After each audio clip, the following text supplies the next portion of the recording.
আসসালামু আলাইকুম টিটিভি ভাই ব্রাসরা, কেমন আছেন? আশা করি ভালো আছেন। আমি মানিক আজ আপনাদের সামনে নিয়ে আসলাম ভিন্ন একটা বিষয় নিয়ে টিটিভির পর্দায়। আজকে আমি যে বিষয়টি নিয়ে কথা বলবো সেটি হচ্ছে স্মার্টফোন ফটোগ্রাফি। বেশিরভাগ ক্ষেত্রে আমরা কি ভাবি যে একটা প্রফেশনাল লেভেলের যদি ফটোগ্রাফি করতে যাই তাহলে অবশ্যই আমার একটা দামি ক্যামেরার প্রয়োজন, তাই না? বাট আমি চেষ্টা করবো আজকে আপনাদের এমন কিছু টিপস অ্যান্ড ট্রিক্স দিতে যেটা আপনার আর আমার হাতে থাকা স্মার্টফোন দিয়েই সহজেই প্রফেশনাল লেভেলের কাছাকাছি পর্যন্ত ফটোশুট করতে পারবেন। তো চলুন টিটিভির ভাই ব্রাসরা, আমরা কথা না বাড়িয়ে চলে যাই আজকের ভিডিওর মেইন পয়েন্টে। বেসিক্যালি ফটোগ্রাফি করার জন্য কিছু বিষয়ের উপর সাধারণ আইডিয়াও যদি আপনার থাকে তাহলে আপনিও হয়ে উঠতে পারবেন প্রফেশনাল লেভেলের একজন ফটোগ্রাফার আপনার হাতে থাকা স্মার্টফোন দিয়েই। তো ভিডিও শুরু করার আগে আমি কিছু টপিকস বা কিছু পয়েন্ট বলে দিতে চাই যেগুলো মূলত আপনি যদি ক্যামেরাও ইউজ করেন অথবা যদি স্মার্টফোন ইউজ করেন, সকল ক্ষেত্রে একটা ফটোগ্রাফারের জন্য এটি খুবই গুরুত্বপূর্ণ এইসব জিনিসগুলো মেনটেন করা। তো সেই পয়েন্টগুলো হচ্ছে লাইটিং, কম্পোজিশন অর্থাৎ রুলস অফ থার্ডস এবং ক্যামেরা সেটিংস। তবে আরো অনেক ধরনের পয়েন্টস এবং রুলস আছে যেগুলো মেনটেন করতে হয়। এবার আসি আমরা লাইটিং নিয়ে।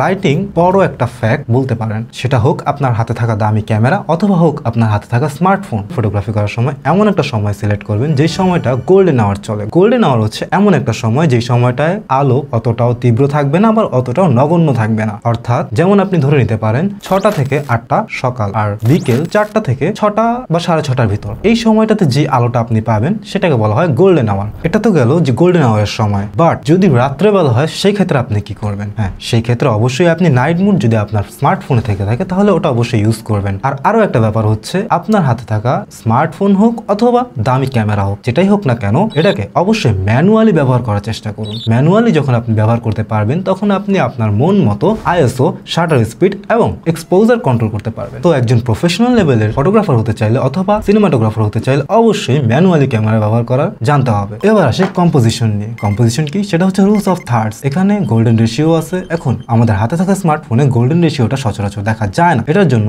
আপনি ব্যবহার করতে পারেন রুলস অফ থার্ডস, সেটাকে অবশ্যই অন করে দিবেন। এবার আসি ফ্রেমিং নিয়ে। আপনি ইনডোর হোক অথবা আউটডোর হোক, চেষ্টা করবেন কোনো না কোনো একটা অবজেক্ট যাতে থাকে। কম্পোজিশনের ভিতরে আরো একটা পার্ট আছে, সেটা হচ্ছে লিডিং লাইন। আচ্ছা, এবার আসি আপনার আর আমার হাতে থাকা স্মার্টফোনে কি কি ধরনের লেন্স থাকা সবচেয়ে বেশি গুরুত্বপূর্ণ। ফার্স্ট, ওয়াইড অ্যাঙ্গেল লেন্স এবং সেকেন্ড টেলিফোটো লেন্স। এই দুটো লেন্স খুবই গুরুত্বপূর্ণ। টেলিফোটো লেন্সটা কি? টেলিফোটো লেন্স হচ্ছে যখন আপনি কোনো জুম বা পোর্ট্রেট ছবি তুলতে যাবেন সেই মুহূর্তে এই লেন্সটি খুবই গুরুত্বপূর্ণ। এবার আসি wide angle lens. Wide angle লেন্সটা কি কাজে আসে আমাদের? ওয়াইড অ্যাঙ্গেল লেন্সের মাধ্যমে আপনি আপনার একটা ছবির পর্যাপ্ত এরিয়া কভার করতে পারবেন।